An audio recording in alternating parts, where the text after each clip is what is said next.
regard des beaux-parents qui ne croient pas en vous. Elle dit à sa fille, ouais, j'ai peur. Elle dit, mais t'as peur de quoi? J'ai peur qu'il t'amène vivre en Algérie. Mais je suis né à Marseille, je vais à Marseille. Elle dit, mais Marseille, c'est l'Algérie déjà. C'est un pléonasme ce que tu racontes. À 46 ans, il est devenu le premier humoriste à jouer au Vélodrome. Et Redouane Bougueraba s'offre désormais un nouveau défi. Il vient de réaliser son premier film, Délocalisé, avec l'un de ses frères, Ali. C'est de cette comédie tournée en Inde qu'il est venu nous parler, mais aussi de sa famille, de sa vie à Londres et bien sûr de Marseille. Le 12 mars, vous sortez votre premier film en tant que réalisateur, Délocalisé, une comédie sociétale et un brin romantique qui s'est tournée notamment en Inde, à Calcutta. Vous la réalisez avec l'un de vos frères, Ali Bougueraba. Racontez-nous comment vous en êtes arrivé à passer derrière l'autre côté de la caméra et aussi de l'autre côté de l'océan Indien. Il y a 4 ans de ça, j'ai été approché par 2 auteurs. Ils sont venus me voir à la sortie d'un spectacle, qui sont Germain Blot et Cédric Donne. Ils sont venus me voir, ils m'ont dit, Redouane, voilà, on adore ce que tu fais. On t'a vu dans plein de films en rôle secondaire, notamment La vie scolaire. On s'est régalé. La vie scolaire, vous l'avez vu, prof de sport, ping-pong, tac, tac, tac, ping-pong, sport de le ping-pong, qui est devenu culte. Et ils m'ont dit, voilà, nous, on voudrait te voir en premier rôle. Et la meilleure façon qu'on ait de te voir dans un premier rôle, c'est d'écrire ce premier rôle pour toi, sur mesure, et tu peux participer à l'écriture. Du coup, le projet, j'ai dit, OK, on fonce, on écrit un truc. Vous avez le thème? Ils ont dit, ouais, on a le thème. Le père de Germain travaille dans une usine de matelas qui a été délocalisée. Du coup, on a eu le thème de la délocalisation. Après, pourquoi on est parti en Inde? Parce qu'on aurait pu délocaliser au Maroc, en Pologne, en Chine. On a choisi l'Inde parce que voilà, c'est cinématographique. Il y a Bollywood, la plus grande industrie de cinéma au monde. On a grandi avec les films indiens d'Evdas, on est fan de Slumdog Millionnaire, de Lion, et on s'est dit, on va aller en Inde justement pour dépayser le spectateur, pour nous dépayser à nous. Il y a le choc des cultures, et il y avait de quoi raconter, quoi. Et vous êtes resté combien de temps sur place? On est resté 44 jours. On a fait 44 jours de tournage, plus une semaine. C'était un peu plus long. Votre frère a même confié que certaines choses du film avaient été retouchées, les trouvant trop clichés sur l'Inde. Qu'est-ce qui vous a le plus marqué de cette délocalisation? C'est quoi votre meilleur souvenir là-bas? Le meilleur souvenir là-bas, c'était de tourner dans les rues en Inde. De pouvoir tourner avec les gens qui traversent, de la beauté du pays et te dire, je suis à l'autre bout de la planète. Personne ne me connaît. Un anonymat total. Il y a une scène sur un pont, un moment où je traverse un pont et la caméra elle est en longue focale. Je traverse, mais personne ne me connaît. Là, je traverse Marseille ou je traverse Paris, je m'arrête, je fais des photos, je discute avec les gens. Là, j'ai traversé dans un anonymat total et c'était un super kiff. Mais tourner avec des acteurs indiens, même les acteurs français, c'était génial pour moi. On se retrouve, on tourne avec Josiane Balasco, Antoine Gouy, Vanessa Guide, Hassanoudine, c'était un super kiff. Et le pire souvenir de ce tournage? C'est pas un pire souvenir, c'était un souvenir stressant. J'ai une scène quand même où je conduis un scooter dans la rue de Calcutta, je traverse un pont, c'est comme les Anglais. Nous on conduit à droite, eux c'est à gauche, avec quelqu'un dans le dos, un casque, fallait décrocher un téléphone, donc c'était beaucoup de stress. J'aurais pu me rater, mais j'ai fait mes cascades comme Tom Cruise. La sortie de ce film, est-ce que vous l'appréhendez plus, moins ou autant que votre show au Vélodrome? Le show au Vélodrome, c'est la cerise sur le gâteau. Je pense pas qu'il y aura un truc qui va plus me stresser que le stade Vélodrome. C'est dans ma ville. Là, ça va sortir le 12 mars. Ça sera dans tous les cinémas de France. Donc c'est vrai qu'il y a une appréhension, mais c'est pas l'appréhension que j'ai eue avec le Vélodrome. Le Vélodrome, c'était un stress. Il y avait des invités de marque. Il y avait Jules, il y avait SCH, il y avait la Funky Family, Alonso, Soprano, Jimmy Sachs, Gad Elmaleh, Gims. J'ai fait un truc grandiose. En plus, j'en ai même pas parlé au public. Donc les gens venaient pour me voir à moi et c'était une plus-value au spectacle. Le 22 juin dernier, à 45 ans, vous êtes devenu le premier humoriste à jouer au Vélodrome. Vous êtes aussi le premier à avoir eu de la pluie à Marseille. On fait la répétition la veille, il doit faire 28, 30 degrés, grand soleil, pas un nuage. Je fais une répétition, pour rigoler, je me mets en caleçon. Je suis le seul mec à répéter en caleçon. Et le jour J, il fait super beau. Et je rentre pour me préparer dans les vestiaires et je reçois des messages, il pleut dehors. Il y a une pluie torrentielle. Je vais m'arrêter, c'est une blague. On m'envoie les vidéos, les gens avec des parapluies. Il fait beau 367 jours dans l'année. Le seul jour où il pleut, 2 heures, pluie diluvienne. C'était tout le long du show? 2 heures non-stop. On dirait que le ciel il s'était ouvert en deux. Moi, j'ai une théorie, je pense qu'il y a tous mes ennemis qui étaient sur le parking, qui faisaient une danse de la pluie comme ça. Oh, nawe, hanoupa. Je suis sûr, il n'y a pas d'autre explication. J'avais les cuirs compressés, je suis monté, on aurait dit un catcheur à la retraite, l'Undertaker, les cheveux mouillés. Alors, à aucun moment, je me suis dit qu'on allait annuler. J'ai vu Beyoncé l'année d'avant. L'été, pareil, la pluie, elle était là, elle dansait pas parce qu'elle faisait des petits pas. Elle avait trop peur de se fracasser. Tu vois, elle était là, Single Ladies. Elle était comme... Elle faisait des petits pas de chat, elle se donnait pas à fond. Et moi, le jour de mon show, il pleut et je pouvais pas annuler, c'était impossible. Et même, je suis descendu avec le public sous la pluie pour dire je suis avec vous, je prends l'eau, on va se mouiller ensemble, mais on va passer le meilleur moment de nos vies. Et je crois que c'est l'effet, comment on appelle ça? L'effet Murphy. Quand tu souhaites que quelque chose n'arrive pas, eh ben ça arrive. Vous en rigolez et ciblez les Parisiens qui vous ont mis l'œil. Est-ce que quand on est Marseillais, on peut un jour oublier cette rivalité? Oui, ben, c'est les mêmes, hein, les supporters de Marseille, les supporters de Paris, c'est exactement les mêmes personnes, mais qui supportent des couleurs différentes. Tu prends un Parisien, tu enlèves le foot, c'est un Marseillais. Pareil, Marseille, tu enlèves le foot, tu ramènes à Paris, il kiffe. Si on vous demandait de faire le même show au Parc des Princes, est-ce que vous accepteriez? Non! Voilà. Je suis désolé. Ce que les gens savent moins, c'est que vous n'êtes pas le seul Bougueraba connu. Si vous réalisez votre premier film pour Ali Bougueraba, c'est loin d'être le premier puisqu'il a également signé la saga à succès Les Secpa avec Ouais. un autre de vos frères, Hakim. Ok. Est-ce qu'il n'y a jamais eu de concurrence entre vous Il y a aussi Hicham, qui est acteur, qui a créé la série Sous écrou, c'est lui qui a créé Secpa, qui est acteur. Donc non, il n'y a jamais eu de concurrence parce qu'on ne fait pas la même chose. Ali est plus théâtral, Hakim il est dans la réalisation, Hicham il vient des web-séries. Et justement, l'humour, ou enfin ce côté artistique, ça vous vient de votre mère ou de votre père, vous pensez? Moi, je pense que c'est les deux parce qu'ils ont un trait d'humour assez développé. L'improvisation, ça se travaille. Vous avez d'ailleurs bossé bien 10 ans avant de percer. Comment travaille-t-on de l'impro? Est-ce qu'on se fait une liste de vannes sur des thèmes précis, genre grosse tête, lui il a une sale coupe de cheveux, et après c'est des choses qu'on ressort comme des mécanismes? Comment ça se passe? Il peut y avoir ça, mais on essaie de jamais faire les mêmes. On essaye de justement alterner pour que les gens se disent « Ah ouais, on a vu 4 vidéos de lui ». Ivan les chauffe, mais à chaque fois, il se renouvelle, il sort quelque chose.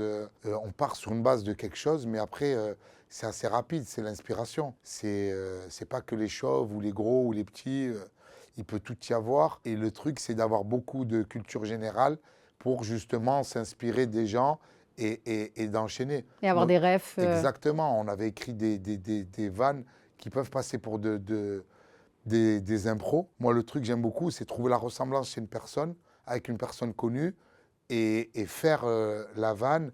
Et souvent, quand c'est pertinent, il y a tout le monde qui rigole. Dans le film de Délocalisé, lorsque j'arrive en Inde, les ouvriers ressemblent tous à un artiste français qui sont Grand Corps Malade, Cyril Hanouna, Sarkozy. Donc ça, on l'avait écrit au préalable. Et on a casté les gens. Et la vanne fonctionne super bien. Mais il m'arrivait plusieurs fois que je me retrouve avec des sosies dans le public et faire la vanne et ça éclate de rire. Et d'ailleurs, avant de percer, c'était quoi votre vie? Ben, je faisais ça, mais gratuitement. Ok. Je faisais des blagues, mais je n'étais pas payé. Et comment vous avez décidé d'être payé pour ça, de devenir humoriste? Ben, c'est mon entourage, tous mes potes qui me disent « Ouais, tu es marrant, tu devrais monter sur scène, devrais monter sur scène. » Après, entre marrant dans la vraie vie et marrant sur scène, il y a un gap, il y a beaucoup de travail. C'est pour ça que ça prend 10 ans.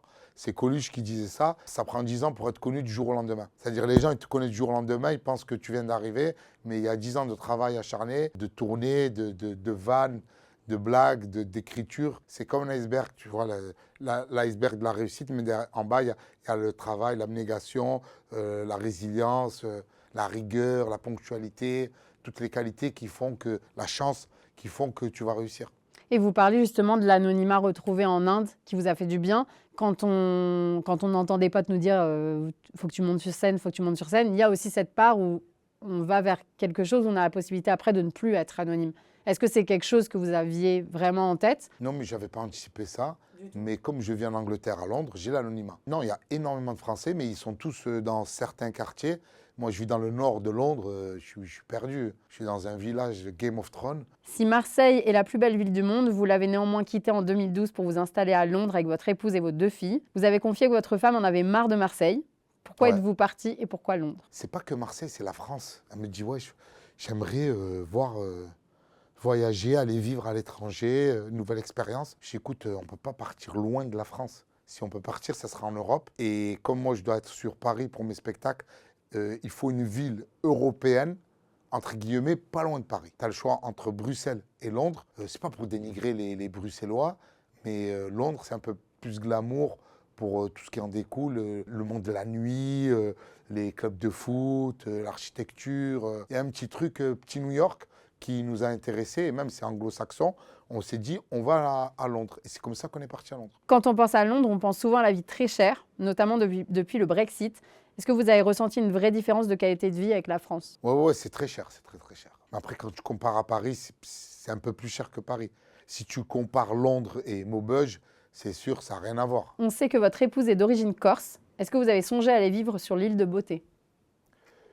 Non, c'est très bien la Corse pour les vacances, mais je pense que pour y vivre, tu peux te pendre. Hein. Tu te retrouves dans un village en Corse au mois de janvier. Non, mais tu peux pas, c'est impossible. Même les Corses eux-mêmes, ils te disent on quitte la Corse en hiver. Comment avez-vous d'ailleurs rencontré votre épouse? Sur Tinder. Ça n'existe Pas vrai, sûrement pas. c'est pas vrai.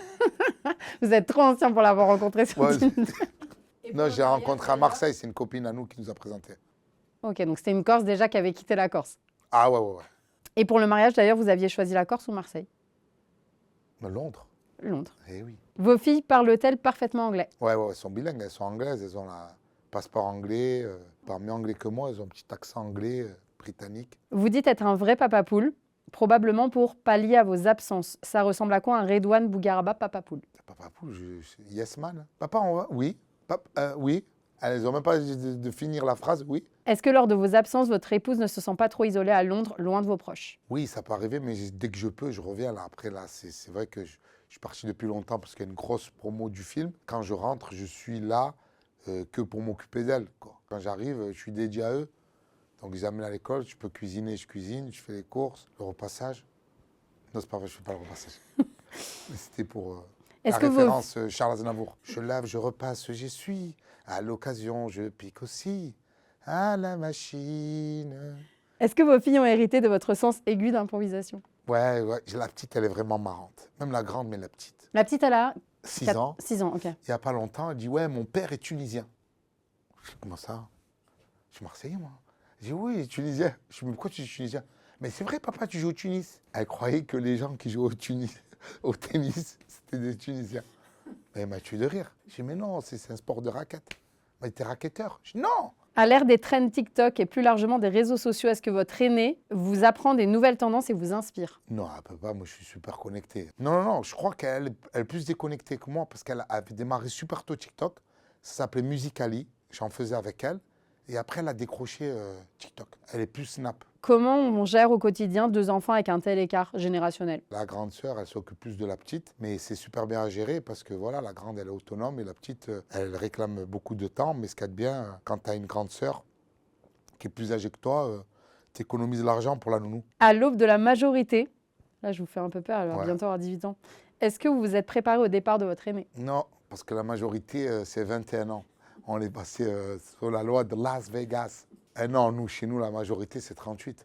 Elle a du temps, quoi. On n'est jamais prêt à l'indépendance de ses enfants, mais ça va arriver. Hein. Dans une interview à La Provence, vous parlez de votre belle-mère qui semble vous avoir inspiré le rôle de Josiane Malasco dans Délocalisé. Vous disiez que votre belle-mère vous voyait comme un arabe jusqu'à ce qu'elle vous voie devenir artiste.